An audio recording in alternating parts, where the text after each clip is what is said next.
Hi, welcome to Koisik Channel जहाँ पर आपको मिलते हैं honest reviews, insights and everything need to know the best colleges in India. अब फाइनली वो फेज आ चुका है जहाँ जेईई के एग्जाम खत्म होने के बाद असली गेम स्टार्ट होता है, काउंसलिंग का गेम।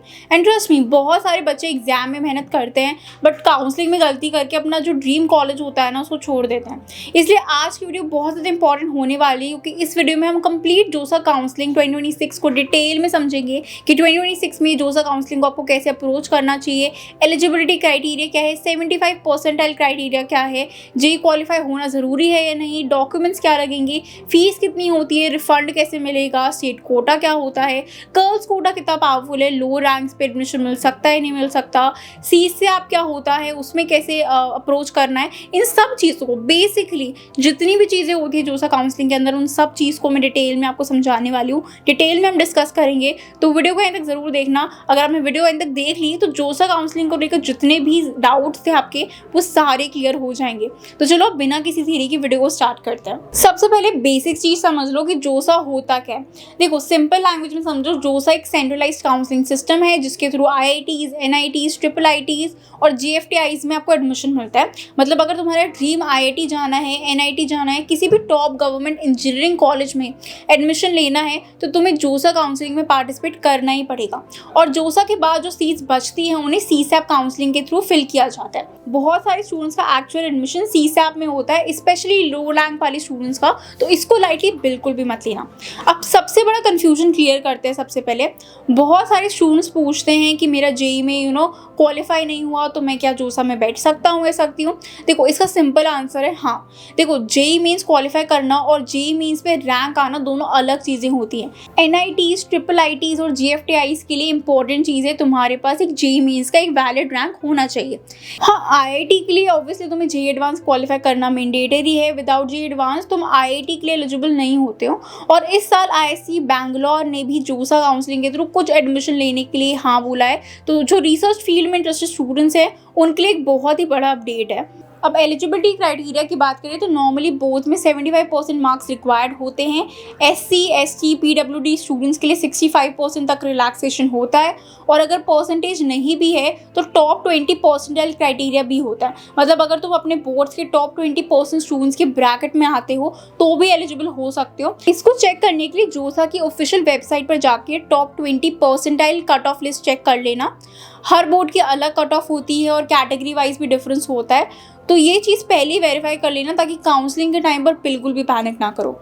एक और इम्पॉर्टेंट बात, देखो बहुत सारे ऐसे जीएफटीआईज होते हैं जो जोसा के अलावा भी अपनी एक सेपरेट काउंसलिंग करवाते हैं और कई बार उसमें 75 परसेंटाइल क्राइटेरिया जो है वो उतना स्ट्रिक्ट नहीं होता जितना जोसा में होता है। तो अगर किसी बोर्ड्स में वीक हो तब भी ऑप्शंस आपके ख़त्म नहीं होते हैं, उसको भी एक बार चेकआउट कर लेना। अब बात करते हैं काउंसलिंग कब स्टार्ट होती है। जनरली जेईई एडवांस रिजल्ट के इमीडिएटली बाद जोसा काउंसलिंग स्टार्ट हो जाती है। मतलब रिजल्ट आया है और नेक्स्ट 1-2 दिन के अंदर ही आपकी रजिस्ट्रेशन ओपन हो जाती है। इसलिए अभी से डॉक्यूमेंट्स रेडी रखो। ये मत सोचो कि रिजल्ट के बाद सब बनवा लेंगे।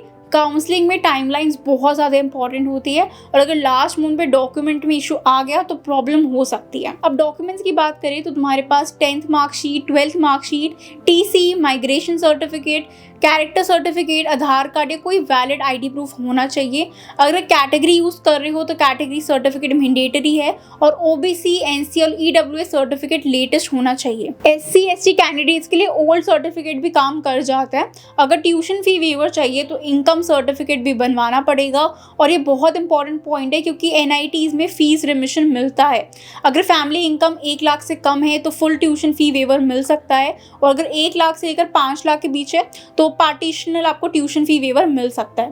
पीडब्ल्यूडी स्टूडेंट्स को पीडब्ल्यूई सर्टिफिकेट लगाना पड़ेगा और मेडिकल सर्टिफिकेट भी देना पड़ेगा, वो भी रिपोर्टिंग के टाइम पर। अब टोटल सीट्स की बात करें तो आईआईटीज में अराउंड 18,000 सीट्स होती है, एनआईटीज में अराउंड 24 to 25,000, ट्रिपल आईटीज में अराउंड 10,000 और जीएफटीआईज में भी अराउंड 10,000 होती है।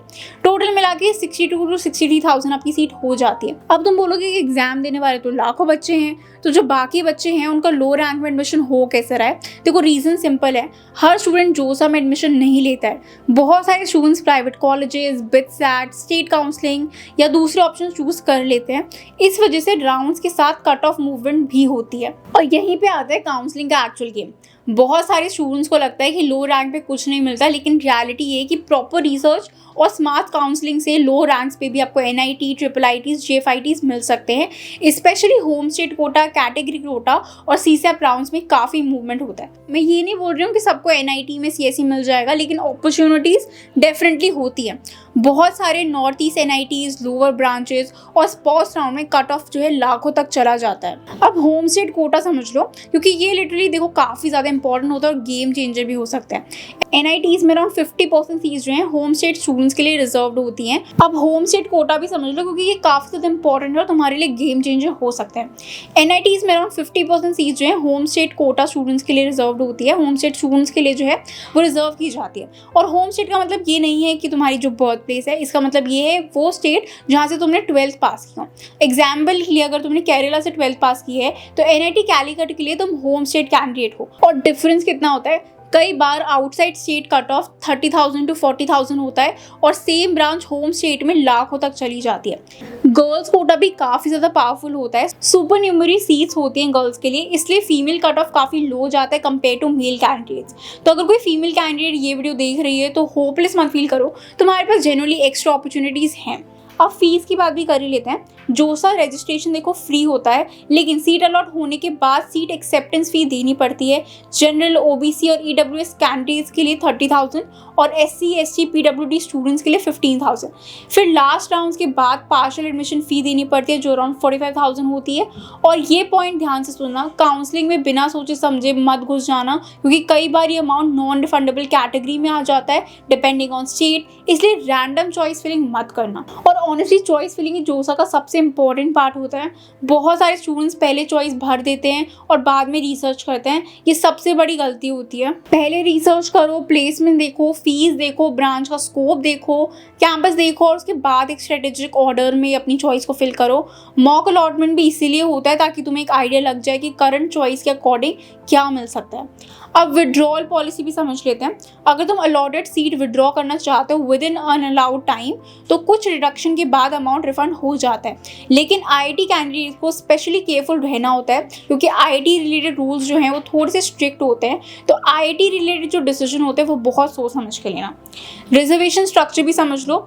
EWS को 10% रिजर्वेशन मिलता है, OBC NCL को 27%, SC को 50%, ST को 7.5%। PWD कैंडिडेट्स के लिए जो है हॉरिजॉन्टल रिजर्वेशन होती है। और एक इम्पॉर्टेंट बात ये भी है कि जो जनरल सीट्स हैं वो सिर्फ जनरल कैंडिडेट के लिए रिजर्व्ड नहीं होती है। अगर किसी OBC या EWS स्टूडेंट की जो CRL रैंक है वो अच्छी आई है तो उसको जनरल सीट भी मिल सकती है। तो हाँ, जनरल कैंडिडेट्स वालों के लिए थोड़ा सा डिफिकल्टी है IIT में एडमिशन लेना, बट क्या ही कर सकते हैं, जनरल कैंडिडेट के साथ यही होता है। अब CSAP का एक्चुअल गेम भी समझ लेते हैं। बहुत सारे स्टूडेंट्स जोसा के बाद होप छोड़ देते हैं, लेकिन देखो CSAP में सेम ब्रांचेस और सेम कॉलेजेस का जो कट ऑफ है वो काफ़ी लो चला जाता है, स्पेशली नॉर्थ ईस्ट NITs और लोअर ब्रांचेस, JFITs और स्पॉट वैकेंसीज में। इसलिए अगर जोसा में कुछ नहीं मिला तो इसलिए मतलब देखो ये नहीं होगा कि गेम खत्म है। काउंसलिंग में पेशेंस बहुत ज़्यादा इंपॉर्टेंट होते हैं। एक और लास्ट एडवाइस, सिर्फ NIT का टैग या IIT देख के देखो कॉलेज मत चूज़ करना। ब्रांच भी इंपॉर्टेंट है, इंटरेस्ट भी इंपॉर्टेंट है, प्लेसमेंट भी इंपॉर्टेंट है और लॉन्ग टर्म गोल भी बहुत ज़्यादा इंपॉर्टेंट है। किसी और का ड्रीम कॉलेज तुम्हारा ड्रीम कॉलेज हो ये ज़रूरी नहीं है, तो कंपैरिजन मत करना, प्रॉपर रिसर्च करना एंड उसके बेसिस पर एक स्मार्ट डिसीजन लेना। बाकी देखो कोई भी डाउट आ रहा है कॉलेज को लेकर, जोसा काउंसलिंग को लेकर, तो आप मुझसे डायरेक्टली कॉन्टैक्ट कर सकते हो। कॉन्टैक्ट डिटेल्स आपको सारी डिस्क्रिप्शन बॉक्स में मिल जाएंगी। कोई भी डाउट आ रहा है तो वहाँ से जाकर रीच आउट करो। काउंसलिंग में बिल्कुल भी गलत डिसीजन मत लेना, कॉन्टैक्ट कर लो, अपने डाउट को क्लियर कर लो एंड उसके बाद एक स्मार्ट डिसीजन ले लेना। बाकी वीडियो पसंद आया हो तो वीडियो को लाइक कर देना, चैनल को सब्सक्राइब कर देना। मिलते हैं नेक्स्ट वीडियो में। All the best for your career.